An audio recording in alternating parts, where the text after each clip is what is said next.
हाँ, next question है, यदि किसी शंकु की ऊंचाई 12 सेंटीमीटर एवं शंकु का आयतन 314.2/7 घन सेंटीमीटर हो तो उस शंकु के वक्र तल को 7 पैसे प्रति वर्ग सेंटीमीटर की दर से पॉलिश करने में कितना खर्च होगा, है ना। उस शंकु को पॉलिश करना है हमको, तो पॉलिश करने में कितना खर्च होगा, लेकिन किसको पॉलिश करना है, तो उसके वक्र तल को। यहाँ पे बोल दिया साफ साफ कि उसके वक्र तल को हमको पॉलिश करना है। जैसे अगर इस तरह का हमारा अगर एक शंकु है, तो इस शंकु के वक्र तल को पॉलिश कर रहे हैं, मतलब सिर्फ ये ऊपर वाले भाग को हम लोग पॉलिश कर रहे हैं, ये ऊपर वाले भाग को। तो बोल रहा क्या कि ऊपर वाले भाग को मतलब वक्र तल को पॉलिश करने में कितना खर्च होगा, 7 पैसे प्रति वर्ग सेंटीमीटर की दर से। मतलब 1 वर्ग सेंटीमीटर को अगर हम लोग पॉलिश कर रहे हैं तो 7 पैसा खर्च हो रहा, तो इसका वक्र तल जितना भी होगा उस पूरे वक्र तल को रंग करने का खर्च क्या होगा।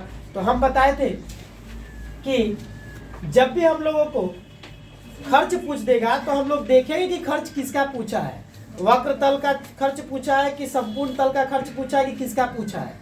अगर वक्र तल का खर्च पूछता है तो वक्र तल से गुणा कर देते हैं, वक्र तल मतलब वक्र तल के क्षेत्रफल से गुणा कर देते हैं। संपूर्ण तल का खर्च अगर पूछ रहा है तो संपूर्ण तल के क्षेत्रफल से गुणा कर देते हैं। किसको, जिस दर से खर्च हो रहा है उस दर को गुणा कर देते हैं, संपूर्ण तल के क्षेत्रफल से चाहे वक्र तल के क्षेत्रफल से। आई बात समझ में।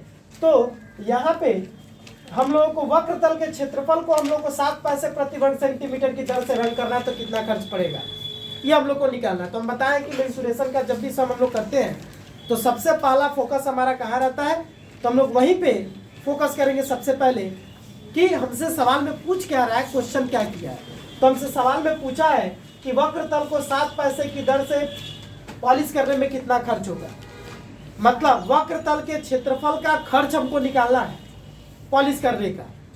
तो जब तक वक्र तल का खर्च निकालना है, तो जब तक हम लोगों को ये पता न रहे कि वक्र तल का क्षेत्रफल कितना है, तब तक हम लोग खर्च नहीं निकाल सकते, क्योंकि हम अभी बताए कि वक्र तल के क्षेत्रफल से गुणा कर देंगे खर्च निकालने के लिए। किसको, जिस दर से खर्च हो रहा है उस दर को।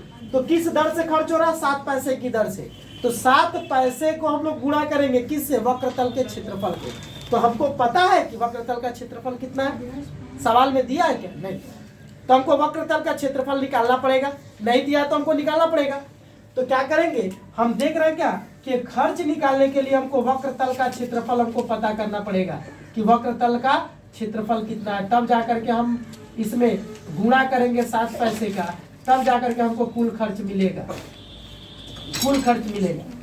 तो वक्र तल का क्षेत्रफल हमको निकालना पड़ेगा। तो वक्र तल का क्षेत्रफल निकलेगा कैसे, तो हाँ वक्र तल का क्षेत्रफल निकलेगा कैसे। तो सबसे पहले सोचेंगे कि वक्र तल का क्षेत्रफल अगर हमको निकालना तो इसका क्या कोई फार्मूला होता है, तो हाँ होता है, क्या, पाई आर एल।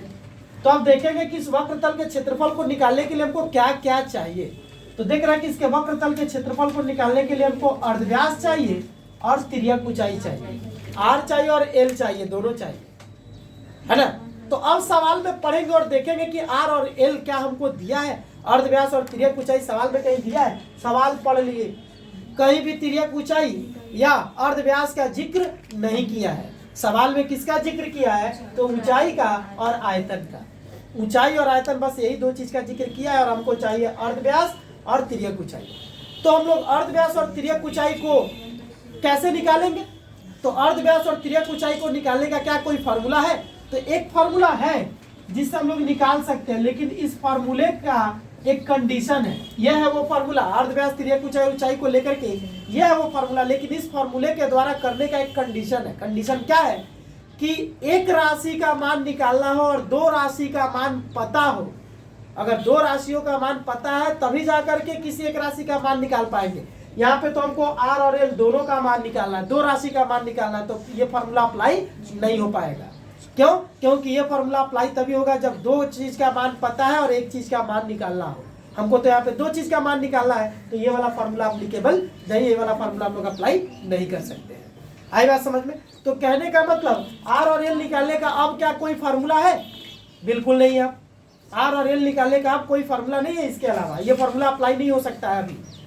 तो आर और एल जब नहीं निकाल पाएंगे, इसको निकालने का अब कोई फार्मूला हमारे पास नहीं है, तो क्या करेंगे, आर और एल को या तो मान लेंगे और मान करके तब निकालेंगे। तो मान लेते हैं कि आर और एल को हम डायरेक्ट करेंगे, आर और एल बिना माने चाहे लोग मान भी सकते हैं कि हाँ अर्धव्यास इतना है, चाहे तिर्यक ऊंचाई इतनी है। सवाल में कहीं पूछा भी नहीं है इसको, तो हम नहीं भी मानेंगे तो भी चल जाएगा, डायरेक्ट करेंगे। सवाल में अर्धव्यास और तिर्यक ऊंचाई कहीं पूछ रहा है, कहीं नहीं पूछ रहा है।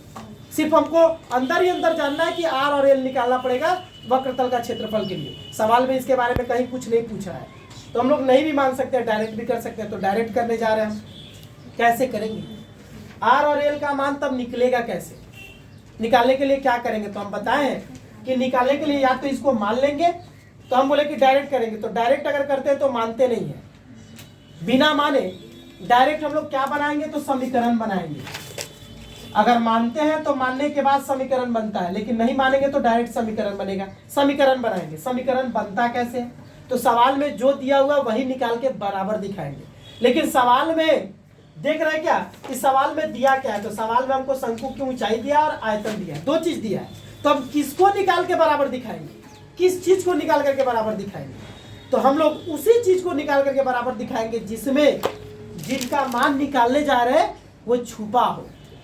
ऊंचाई है ये 12 सेंटीमीटर ऊंचाई है। क्या ऊंचाई में अर्धव्यास चाहे तिर्यक ऊंचाई छिपा रहता है क्या? बिल्कुल नहीं, ये तो अकेली एक राशि है। अब जो आयतन है, इस आयतन में छुपा हो सकता है, क्योंकि आयतन जब निकाला जाता है तो आयतन को निकालते वक्त अर्धव्यास और ऊंचाई दोनों काम में आती है। उसके फार्मूले में अगर आयतन का फार्मूला अगर हम लोग देखें तो 1/3 पाई आर स्क्वायर एच, तो इसमें अर्धव्यास और ऊंचाई दोनों लगी रहती है, इसमें दोनों छुपा है। अर्धव्यास भी छुपा है, ऊंचाई भी छुपा है। तो अगर ऊंचाई हमको पता है तो अर्धव्यास पता चल जाएगा, जो छुपा है वो पता चल जाएगा। आई बात समझ में?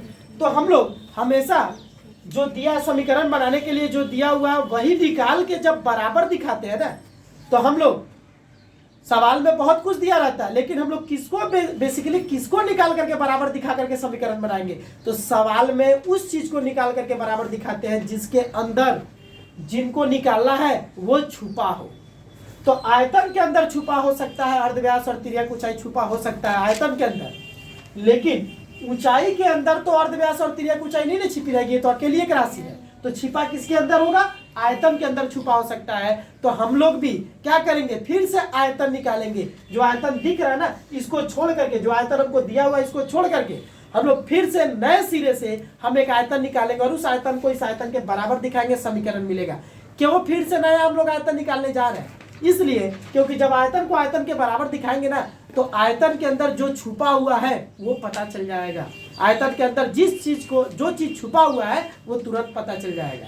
आई बात समझ में? तो हम लोग वही चीज निकालेंगे जो दिया हुआ है, लेकिन उसको निकालेंगे जिसके अंदर, जिसको निकालने जा रहे हैं वो छुपा हो। तो किसको? आयतन को। आयतन के अंदर छुपा हो सकता है, तो आयतन को निकालेंगे और निकाल के आयतन को ही आयतन के बराबर दिखाएंगे, तो समीकरण मिलेगा। तो कैसे निकालेंगे? तो आयतन निकालेंगे और आयतन को ही आयतन के बराबर दिखा देंगे। तो अब आयतन, अब जरूरी बात है ये समझना कि आयतन निकालेंगे कैसे। तो आयतन निकालने का हमारे पास डायरेक्ट फार्मूला है 1/3 पाई आर स्क्वायर एच। आयतन निकालेंगे और आयतन को आयतन के बराबर दिखा देंगे। आई बात समझ में? तो आयतन निकालने के लिए हमको क्या चाहिए? अर्धव्यास चाहिए और ऊंचाई चाहिए। ऊंचाई हमको दिया हुआ है तो ऊंचाई को हम मेंशन कर देंगे, और अर्धव्यास हमको निकालना ही है। अर्धव्यास हमको निकालना ही है, तो अर्धव्यास आयतन को जब आयतन के बराबर दिखाएंगे तो एच ऊंचाई हमको पता है, ये जब बैठेगा तो अर्धव्यास जो छुपा है इस आयतन के अंदर वो आयतन पता चल जाएगा। आई बात समझ में? तो यहाँ पे हम लोग लिखेंगे डायरेक्ट माना, पहले लिख लेंगे, अच्छा मान लेंगे माना शंकु का आयतन। डायरेक्ट हम लोग कर रहे हैं। अर्धव्यास तिर्यक ऊंचाई हम मान नहीं रहे हैं क्योंकि सवाल में पूछा भी नहीं है, तो मानने की जरूरत भी नहीं है, डायरेक्ट हम लोग कर सकते हैं। तो वही डायरेक्ट कर रहे हैं। तो डायरेक्ट करने के लिए क्या करेंगे? जो दिया हुआ वही निकाल के बराबर दिखाएंगे। तो दिया क्या है? आयतन। तो हम भी डायरेक्ट आयतन निकालेंगे और आयतन को आयतन के बराबर दिखाएंगे। आयतन यहाँ पे डायरेक्ट निकालने का फॉर्मूला है, तो हम फॉर्मूले को ही फॉर्मूले के बराबर दिखाते हैं, बेसिकली ये है। तो माना शंकु का आयतन क्या हो जा रहा है हमारा? 1/3 पाई आर स्क्वायर एच। डायरेक्ट कर रहे हैं, मतलब हम जो अर्धव्यास और तिर्यक ऊंचाई जो मान रहे थे वो हम नहीं मान रहे, डायरेक्ट मान रहे क्या? आयतन, जिसको बराबर दिखाना वही मान ले रहे। तो माना शंकु का आयतन ये हो गया। आर क्या है? तो अर्धव्यास है, लिख दे रहे, और एच क्या है? तो ऊंचाई है, बस। ठीक है ना? तो ये जो हमको आयतन दिया हुआ है, इसी आयतन को हम क्या कर देंगे? आयतन के बराबर दिखा देंगे। एटीपी ये जो आयतन दिया होगा 1/3 पाई आर स्क्वायर एच, इस आयतन को आयतन के बराबर दिखा देंगे, है ना। तो 1/3 इंटू पाई, पाई का मान हो जाएगा 22/7 into r square into h. H मतलब क्या होता है? ऊंचाई। ऊंचाई हमको दिया हुआ है 12, 12 पुटअप कर दिए और इसको तोड़ देंगे हम लोग। तो 7 चौका 28, 2 30, ये 2200/7 इतना हो जाएगा टूट करके। अब क्या करेंगे, यहाँ से आर दिख रहा है, आर का मान निकलेगा। तो आर का मान निकालने के लिए ये मेरा कट जा रहा, 3 से कट गया मेरा 4 बार में। तो कटने के बाद अब जो बचा उसको इंटू कर दे रहे, तो 22 और 4 बच गया यहाँ पे, तो 22 से 4 का इंटू कर देंगे तो 88/7 हो जाएगा इंटू ये आर स्क्वायर बराबर 2200/7, है ना। तो अब यहाँ से हम लोग आर स्क्वायर का मान निकालेंगे। ये इंटू करना पॉसिबल था, मुंह से ही इंटू हो सकता है और इंटू करके कोई बड़ी संख्या नहीं प्राप्त होगी, तो इसीलिए हम लोग यहाँ पे इंटू कर दिए। अगर बड़ी बड़ी संख्याएं रहेंगी तो यहाँ पे इंटू नहीं करेंगे, इंटू के फॉर्म में ही इस तरफ से उस तरफ भेज देंगे। तो यहाँ पे आर स्क्वायर का जब मान निकालेंगे तो जो राशि यहाँ पे इंटू करिए बराबर के उस तरफ जाएगी तो भाग करेगी। तो जब भाग करेगी तो कोई भिन्न वाली संख्या जब भाग करती है तो वो उलट जाती है, तो इसको डायरेक्ट बराबर के उस तरफ भेजेंगे तो उलट देंगे। 7 ऊपर 88 नीचे, 7 से 7 कट गया। अब इसको काटेंगे, कटेगा 11 से 8 बार में और ये 11 से कटेगा 22 बार में। फिर ये 8 से कट जाएगा, 8 दूना 16 और 8 पचे 40। तो आर स्क्वायर इक्वल टू मिल गया हमको 25। तो आर का मान यहाँ से मिल जाएगा 25 का रूट निकाल देंगे। आर स्क्वायर स्क्वायर हटेगा तो बराबर के उस तरफ का वर्गमूल निकलेगा तो आ जाएगा 5। मतलब अर्धव्यास हमको मिल गया 5। हमको क्या चाहिए था? वक्रतल का क्षेत्रफल। जब तक मिलेगा नहीं तब तक खर्च नहीं मिलेगा पॉलिश करने का, क्योंकि वक्रतल के क्षेत्रफल से ही हम लोग इंटू करेंगे। तो वक्रतल का क्षेत्रफल नहीं मिलेगा तो खर्च नहीं मिलेगा। तो वक्रतल के क्षेत्रफल के लिए चाहिए था हमको आर और एल। तो आर हमको जिसमें छिपा हुआ था वहां से निकाल लिए। किसमें छिपा हुआ था? आयतन में। आयतन को आयतन के बराबर दिखा करके हम लोग निकाल लिए। यही है समीकरण बनाने का तरीका। आर मिल गया। अब हमको चाहिए एल। अब सोचेंगे कि एल कैसे मिलेगा, तो फिर से वापस एल निकालने का ये वाला फार्मूला हम लोग देखेंगे कि इस फार्मूले को यूज कर देने से क्या मिल जाएगा। तो हाँ, क्यों? क्योंकि अगर एल का मान निकालना है तो बाकी दो राशियां पता होनी चाहिए। तो ये दो राशि पता है हमको। एच मतलब ऊंचाई 12 है और आर मतलब अर्धव्यास अभी अभी निकाले हम लोग, पता है। इन दोनों मानों को यहाँ पुटअप करेंगे तो एल का मान मिल जाएगा। तो यहाँ पे लिखेंगे फॉर्मूले से फिर L square equal to H square plus R square. तो L square equal to H, H का मान हो गया 12 उसका स्क्वायर, फिर आर का मान हो गया 5 उसका स्क्वायर।